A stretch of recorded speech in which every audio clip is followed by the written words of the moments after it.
is a very rare fuzz box now to take a look at. It's a Baldwin Burns Buzzaround, made in England in the 60s. It's a 3 transistor germanium fuzz box, manufactured by the Burns company, which was a guitar company that operated out of London in the 60s. And I think they were bought out by the Baldwin company from the USA. And sometime during that time, they produced this short-lived thing. They didn't really make very many of them. You don't see them too often.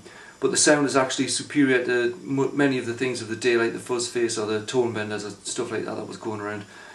And to me, it actually gets, as well as getting a vintage fuzz sound, you can get like a modern rock tone out of it as well. I'm going to try and demonstrate to the best of my abilities anyway, and I hope I can do it justice. We'll take a quick look at it and a look inside, and then we'll plug it in.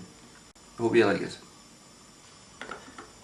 Here's the Buzzaround then. It's built into this sort of bent metal case thing, which we'll get to in a minute. But across the front you've got 3 controls: sustain, balance and timbre.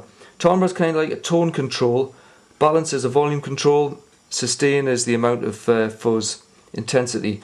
The strange thing about this though is the way that these controls are all interactive. If you change the tone, for example, you get increase or loss in volume, so you need to adjust the balance thing. I think that's why they've actually called it balance instead of just standard volume. And the ordinary input and output across the front. And this is quite an old pedal, so there's no provision for mains power. Along the bottom here is the Baldwin Burns sticker thing. It's a serial number of 7137. And I'll stick my neck out here and say that I very much doubt that I actually made over 7,000 of these because they're so scarce.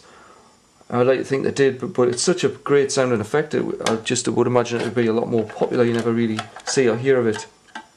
Inside, let's see if I can get this in shot, is the circuit board with the 3 little germanium transistors down there across the bottom.